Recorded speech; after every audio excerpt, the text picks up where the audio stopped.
got to keep moving. Come on, there's a quad jumper over the other side of the spaces. There are plenty of familiar things in LEGO Star Wars The Force Awakens. Its gameplay, puzzles, and basic structure are all well worn, and even some of that trademark goofy LEGO humor is starting to feel a little predictable. But that doesn't mean it's not fun. This game isn't a mold breaker in the same way the superior LEGO Dimensions was, but it is an engaging, fun, and charming title that's well suited for families. It's also goofy enough for adult fans of Star Wars to get a few giggles out of.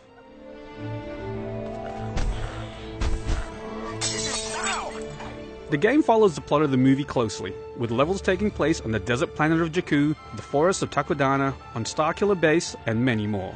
You can play as dozens of different characters from this movie and other Star Wars films, but for the bulk of your first run through the game's story mode, you'll be in charge of key characters from The Force Awakens such as Rey, Finn, Han Solo, Chewbacca, Poe Dameron, and BB-8.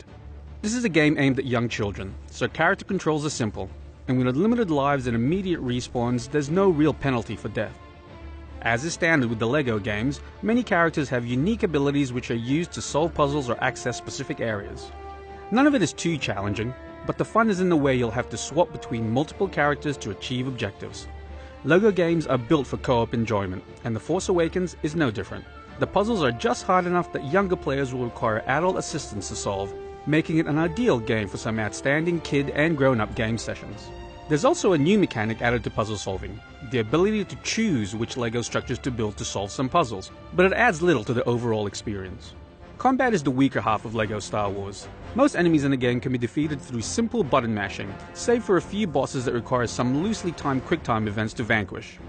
There is one new addition to battles here. In some levels, characters can duck behind cover and shoot at enemies, but the game's concessions to a younger audience make this addition challenge-free. Hitting the left trigger automatically targets an enemy, so there's never any need to actually aim. The LEGO formula may be well traveled by now, but it's still a pleasant one to experience, even though a lot of your enjoyment will depend on your affinity with the Star Wars universe. Simple though they might be, I still found delight in many of LEGO's Star Wars levels. It was exciting flying Poe Dameron's X-Wing, for example, dogfighting against waves of TIE fighters amidst chatter from my fellow pilots. Protecting their troop transports. We can't let them reinforce their ground units.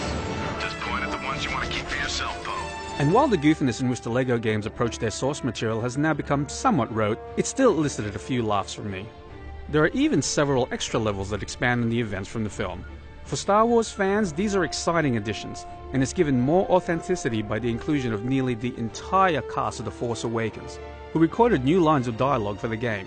It's wonderful if you're a Star Wars completionist, but it's also annoying as these new non-film levels are hard to access. They're locked away until you earn the requisite number of gold bricks within the game, so you're going to need to play a lot of LEGO Star Wars to experience them all. But playing a lot of LEGO Star Wars The Force Awakens won't be a chore, especially if you do have a younger partner to take with you on your galactic journey. LEGO Star Wars The Force Awakens doesn't really take you to a new galaxy far, far away, but it's still a pleasant journey. This is a Millennium Falcon. You're Han Solo.